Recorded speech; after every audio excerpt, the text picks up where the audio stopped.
Hola, salut à tous. Le très attendu chapitre 1094 de One Piece est là. Première page, on a une double page et il y a tous les, enfin pas mal d'épéistes, on va dire qui sont originaires de Wano entre guillemets. Ouais. Parce que oui, on voit Zoro, on voit le père de sa pote qui est morte quand il était gamin, ça ne me revient pas. On la voit d'ailleurs, elle aussi. On voit le gars qui a créé les épées de Oden. On voit aussi l'épéiste contre qui il s'était battu à Sridharbark. Enfin, le vrai, quoi. Euh, on voit en arrière-plan, il y a un dragon en feu. Ouais, ouais, c'est ça. Elle est plutôt sympa. Plutôt sympa, la double page couleur. Mhm. Il y a aussi le Tanuki qui est caché, ouais, on le voit un peu, le Tanuki. Celui qui voulait les épées, rappelle-toi, pendant l'arc Wano Kuni. Ok, ok, ok, ok, ok. Ouais, sympa. Sympa la double page couleur. Bon, le titre du chapitre c'est Sainte J. Garcia Saturne du conseil des cinq doyens, dieu guerrier de la science et de la défense. En gros, le gars qui est vers Egghead, quoi. Maintenant, première page.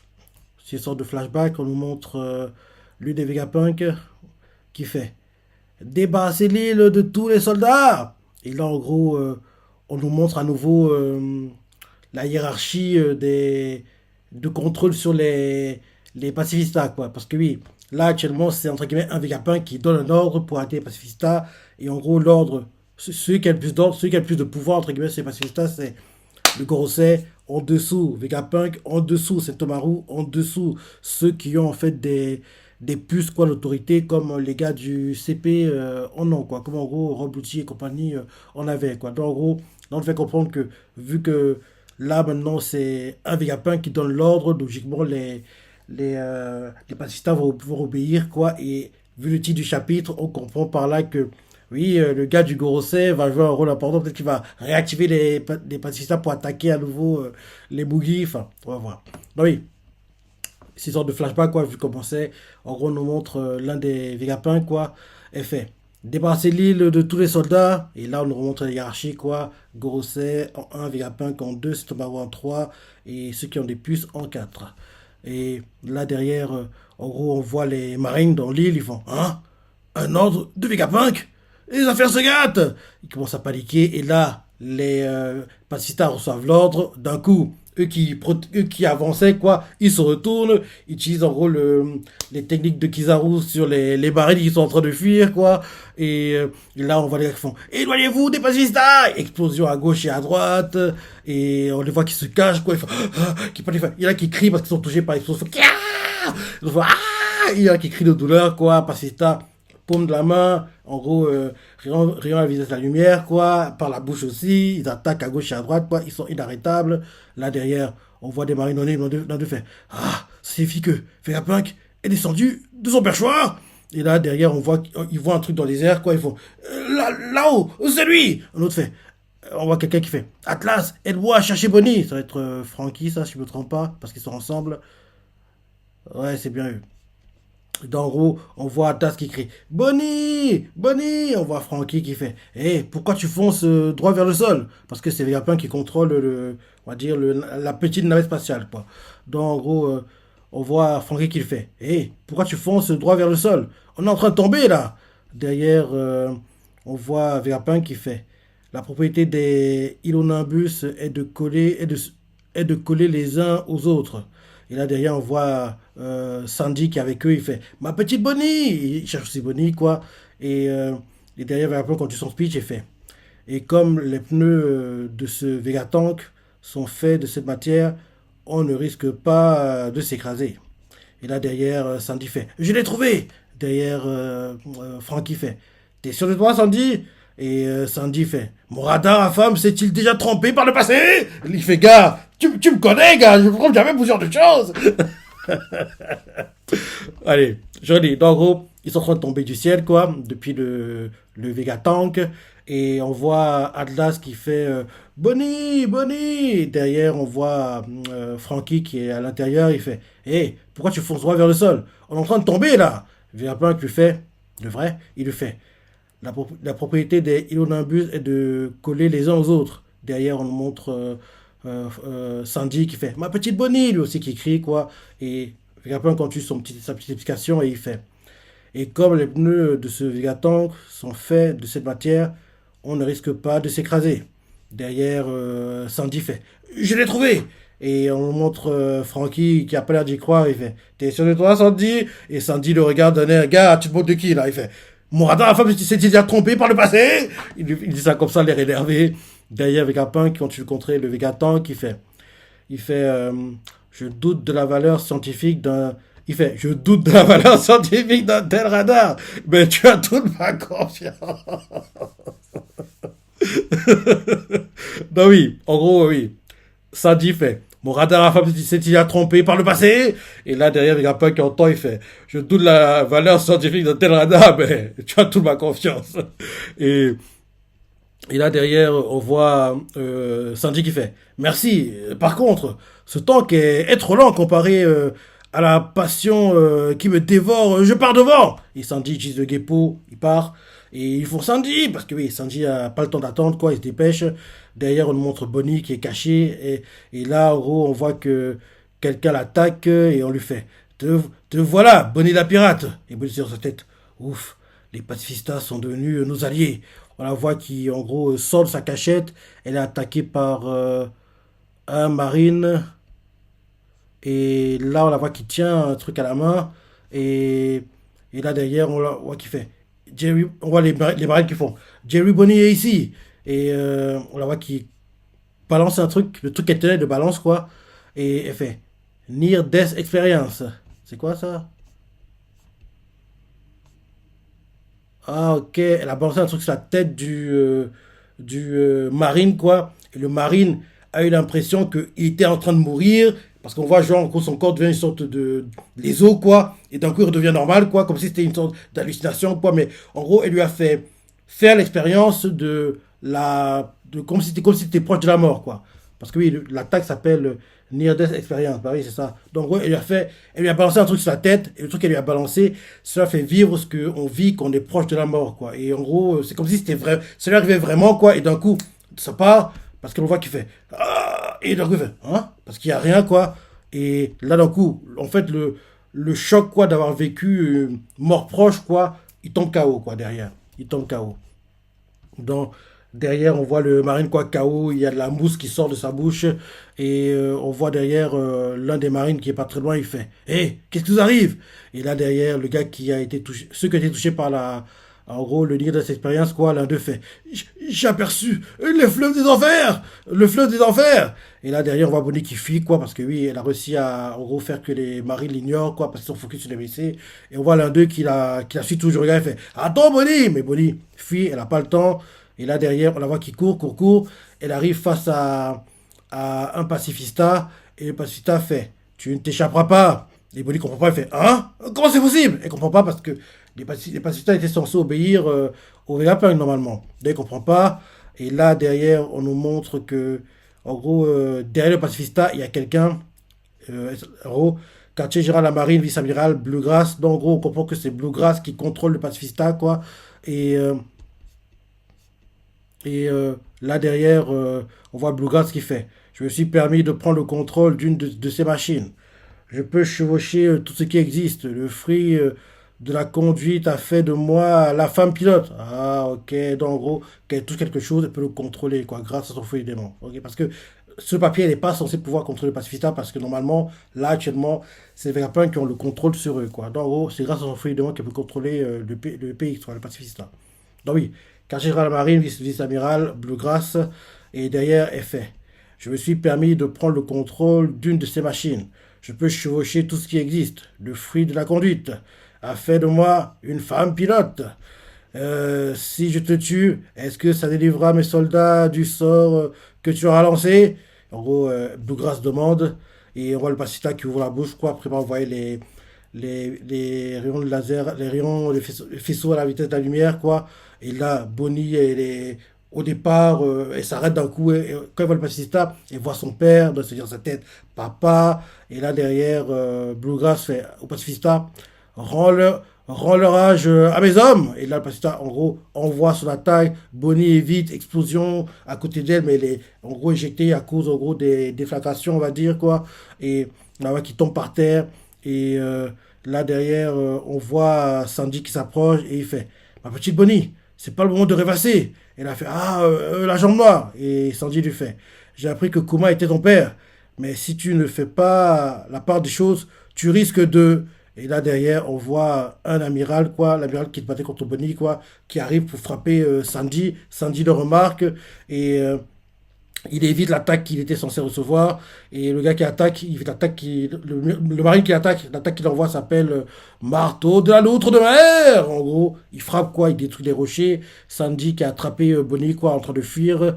Et, euh, et là derrière, il fait à Bonnie, mieux vaut éviter de traîner ici. Derrière, on montre Vegapunk, qui descend toujours de Vegatank, et il fait Sandy, Bonnie, grimpez à bord. On voit qu'il utilise le Geppo quoi, pour se déplacer et atteindre le Vegatank, quoi.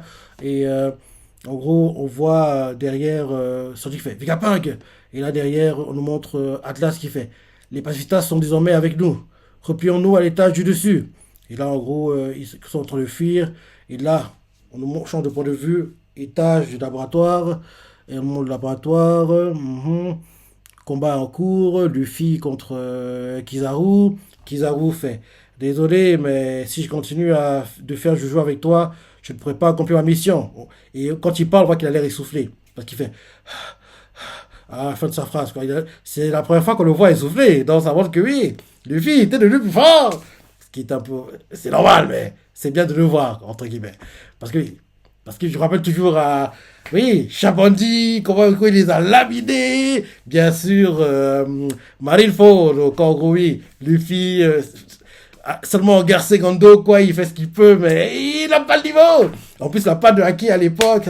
Rappelle-toi la scène où, en gros, il, euh, il utilise en fait en gros genre une poutre gelée quoi en gros gelée par Aorigi quoi en gros il la lance sur les marines quoi il fait Gomu Gomu no Stamp je crois en gros en sorte de Gatling gun quoi en gros il coupe en petits morceaux la poutre gelée ça fait en gros de la vapeur de la fumée quoi donc ça et en gros ça fait que tout est caché quoi pour les amiraux, quoi. Et au départ, il pense que Luffy va la faire face parce que oui, c'est un 3 contre 1 là.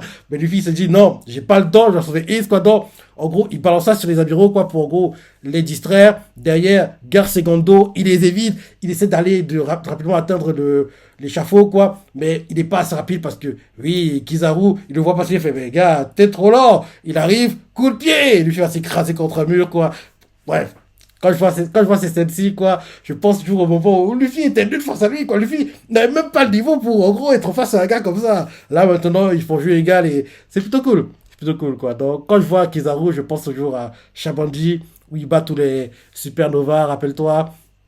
En gros, la scène où il rencontre Basilo Kinse qui tire les cartes et quand il cherchait Sentomaru justement, et il fait oui, je cherche Sentomaru, est-ce que tu l'as pas vu, c'est ça. Basilo Kinse tranquillement assis vers en gros la fontaine quoi, il fait gars, je sais pas de qui tu parles, je le connais pas. Il y répond poliment, va demander à quelqu'un d'autre, mais Kizaru sait qui il est, donc il insiste, il est titi titi quoi. Et après il lui fait oui, est-ce que tu as vu un coup de pied à vitesse de la lumière et le pied arrive quoi.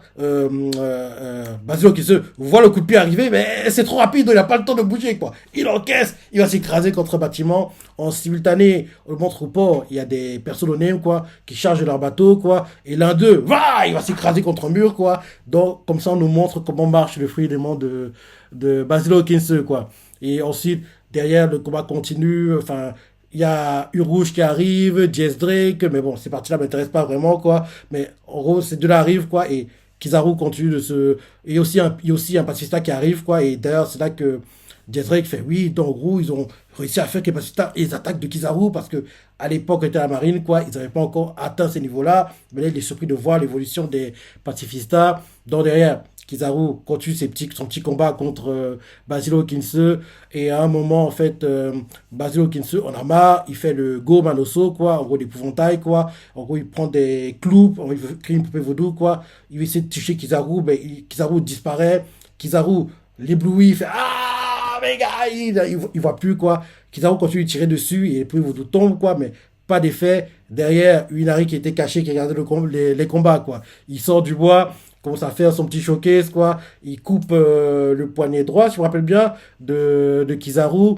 Et Kizaru ne bouge pas. Derrière, bam, bam, bam, torse, explosion, le corps coupé en deux. D'ailleurs, je me rappelle qu'à l'époque, c'était un clip de chapitre, hein, le corps explosé en deux. Quand j'ai lu le chapitre, je me suis dit, sérieux, Oda Sensei, tu décolles, mon gars. Il est si nul que ça, l'amiral. Parce que oui, c'était la première introduction officielle de Kizaru, quoi. Et le voir aussi nul, entre guillemets, je dis, mais gars, on voulait voir comme un amiral de taille. Il est si nul que ça. Il se fait exposer par un donné. Parce que, oui, à l'époque, Minari était un anonyme, quoi. Un perso qu'on vient de découvrir, quoi. Donc, un anonyme, quoi. Donc, en gros, j'étais choqué de voir que, oui, un amiral se fait malmener comme ça. Parce que, malmené entre guillemets parce qu'il n'a pas vraiment réagi aux attaques, quoi. Il a encaissé tout sans rien faire. Mais ça me saoule un peu de voir que oui, l'amiral est trop sur la défensive, quoi. Et chapitre suivant, ce que tout a bien fait, c'est qu'ils ont mis cette partie, le corps explosé, en moitié d'épisode. C'était une fin de chapitre, mais ils l'ont mis en moitié d'épisode. Et chapitre qui suit, bim, la partie basse de corps se relève, faisceau de lumière se rejoignent, Yamato no Kagami, je crois, faisceau de lumière, bim, Minari qui est en train de fuir, quoi, coup de pied, s'écrase contre le bâtiment, derrière, dans les airs, il disparaît, on nous montre en gros, Jedrick qui gardait en gros le combat, quoi, en gros, les mains dans les poches, coup de pied, Jedrick l'encaisse, va s'écraser contre un mur, et c'est intéressant de voir que maintenant, en gros, on sait que Jedrick, en fait, c'est l'agent double, quoi, il fait genre, il est pirate, mais il n'est pas du tout pirate, donc on comprend que Kizaru à l'époque, pour que les choses soient entre guillemets vraies, en gros, on voit que oui, il ne ménage pas, quoi. Il a dû le faire de façon sérieuse, quoi. Mais quand il pense, quoi, tu te dis, franchement, il joue bien la comédie. Il joue bien la comédie. Donc oui, coup de pied, il va s'écraser contre un bâtiment. Et derrière, pistolet de faisceau de lumière, il tire sur Basilo Kinse. Là, cette fois-ci, il touche vraiment Basilo Kinse parce qu'il n'y a plus de peu vaudou, quoi.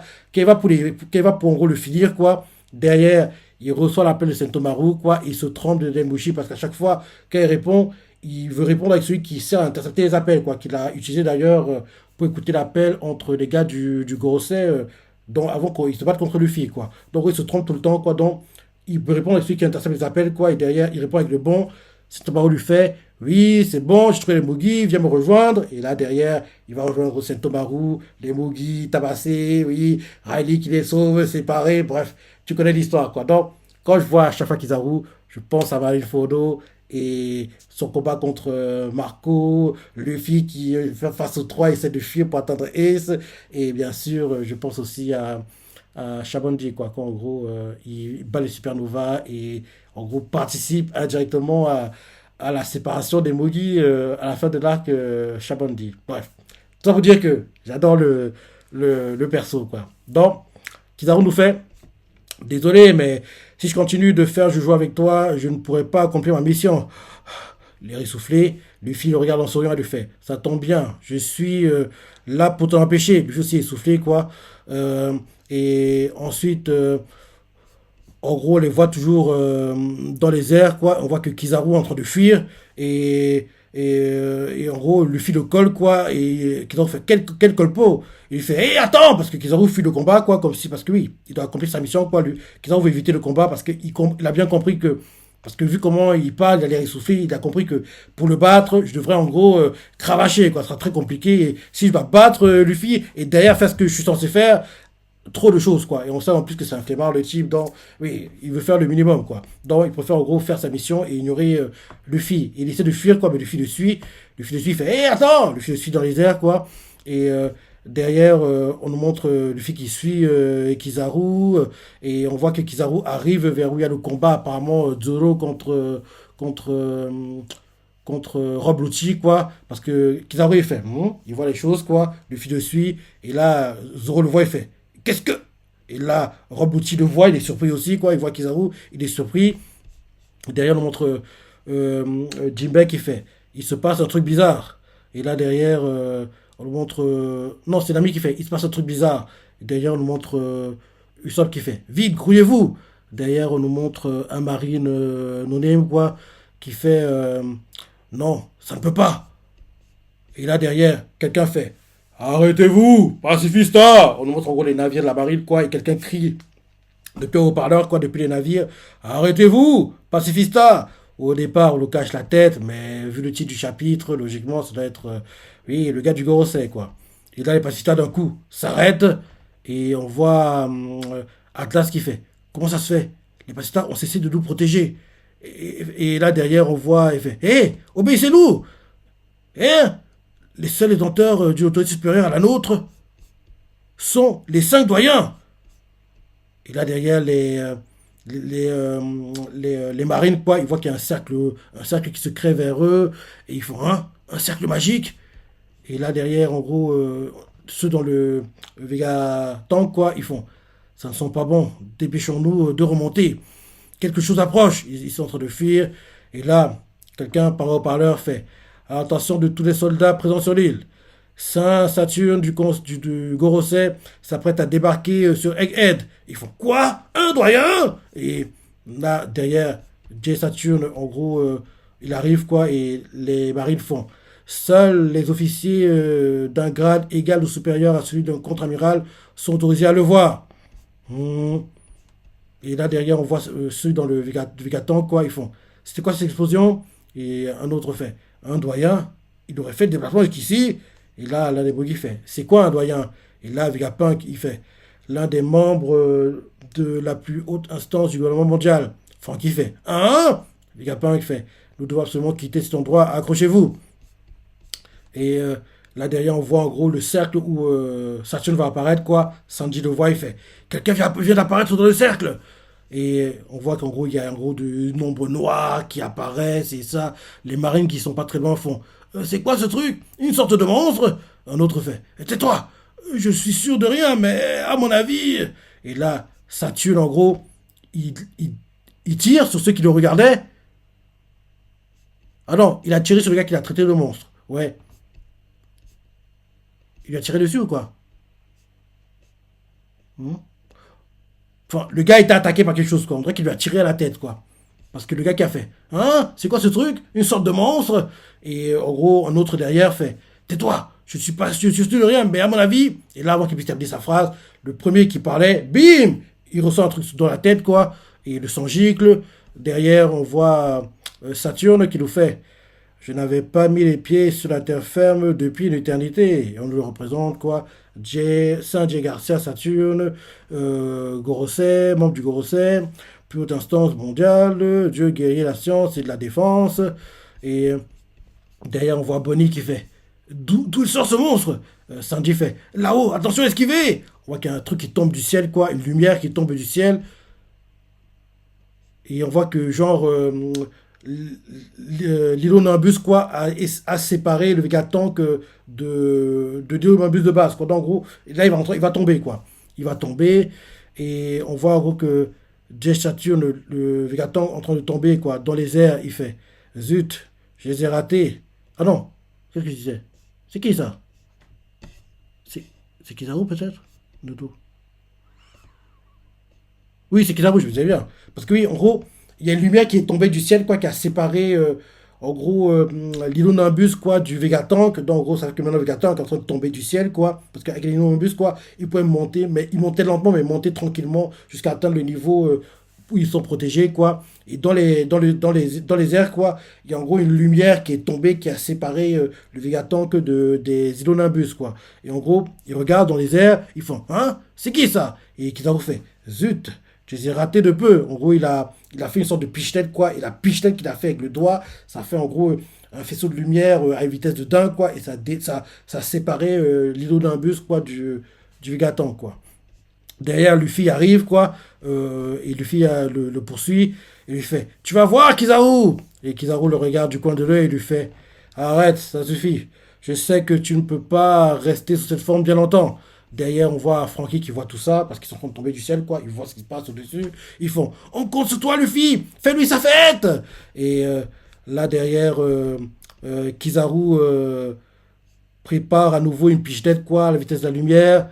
Et Luffy fait je m'en eau avant qu'il puisse terminer quoi. Donc voilà piche-tête, Luffy est touché quoi. Il tourne sur lui-même, il fait ah. Et là d'un coup il fait hein.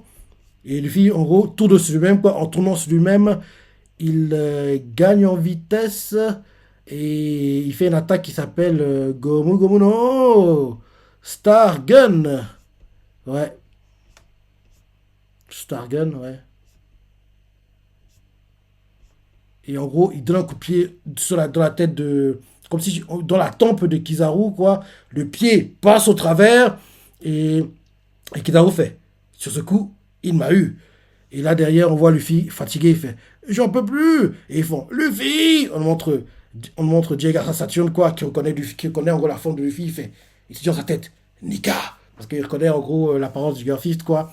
Ça lui rappelle forcément Joy Boy, à mon avis. Donc il fait Nika. Quand il voit l'apparence de Luffy, et Luffy en train de tomber du ciel, et il tombe pas très loin de où est Jay Garça Saturn. Ok. On dirait que Jay Garça Saturn a mangé un fruit démon d'araignée, hein, parce qu'il a 6 pattes. Ouais, on dirait une araignée, quoi. On dirait une araignée. Ouais. Donc Luffy tombe, tu te par terre. On voit que pareil, le Vegapunk aussi tombe par terre. Et en gros, on nous montre genre Franky avec Vegapunk, Sanji avec Bonnie et aussi Atlas, quoi, devant Jay Saturn, quoi, qui est devant eux. Et là, on nous montre en gros Sanji qui fait. Franky qui fait. Vegapunk, tu n'as rien. Derrière Sanji qui porte Bonnie, il fait. Atlas, tu t'es pas blessé? Et Atlas fait. Non, ça va. Derrière Vegapunk qui voit Jigasa Saturn quoi face à lui, il fait Saint Saturne, c'est toi? Et le gars du conseil fait en chair et en os. Je te croyais mort depuis longtemps, Vegapunk. Et il est long le chapitre, hein. Alors, je vous ai bien, ça arrive à la page maintenant. Derrière, on voit Bonnie qui le regarde et se dit si. Et là, derrière, on voit Bonnie qui en gros, en fait, se rappelle qu'une fois, Diego Saturne a fait, je t'ai donné un ordre, Vegapunk. Et là, Bonnie prend une épée, quoi, et Sanji fait, Bonnie! Et fonce, quoi, vers un pacifista. Ah non, attends, vers qui? Non, vers Diego Saturne. Et fonce vers Diego Saturne, quoi, avec une épée. Et, euh,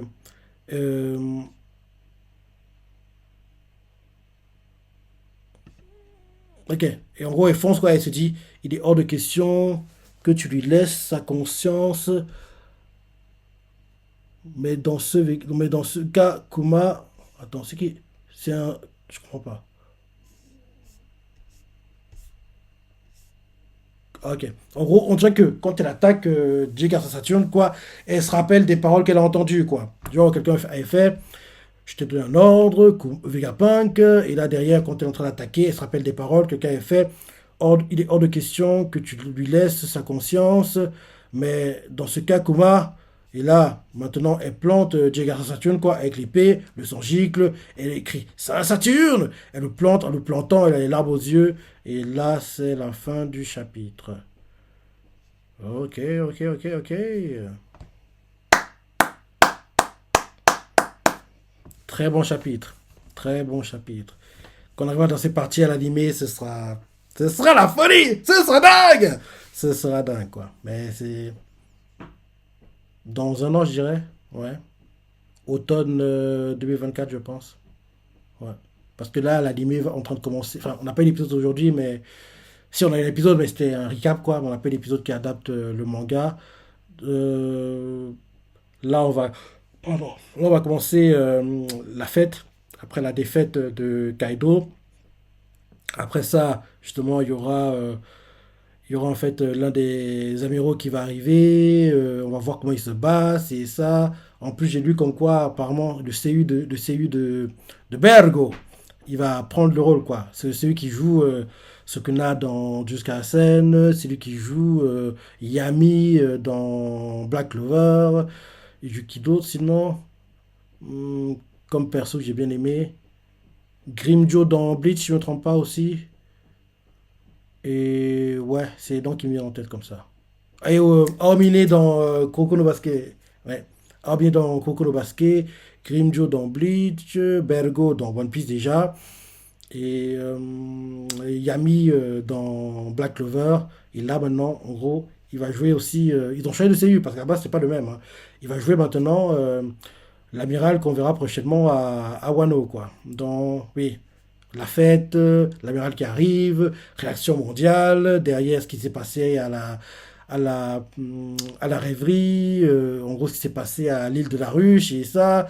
Et ouais, tous ces parties-là, quoi. Et je pense que les parties qu'on vit actuellement là, on les verra seulement, ouais, automne, printemps, automne, qu'est-ce que je dis? Printemps, ça me paraît trop tôt. Ça me paraît trop tôt. Hiver, non. Printemps. Non, été. Été-automne. Été-automne 2024. Donc ce sera la période où on verra normalement ces parties-ci adaptées en animé, quoi. Donc j'ai hâte de voir tout ça. Très bon chapitre. Très bon chapitre. Dire ce que tu as pensé, les parties que tu as préférées, les commentaires, like et... Allez, salut.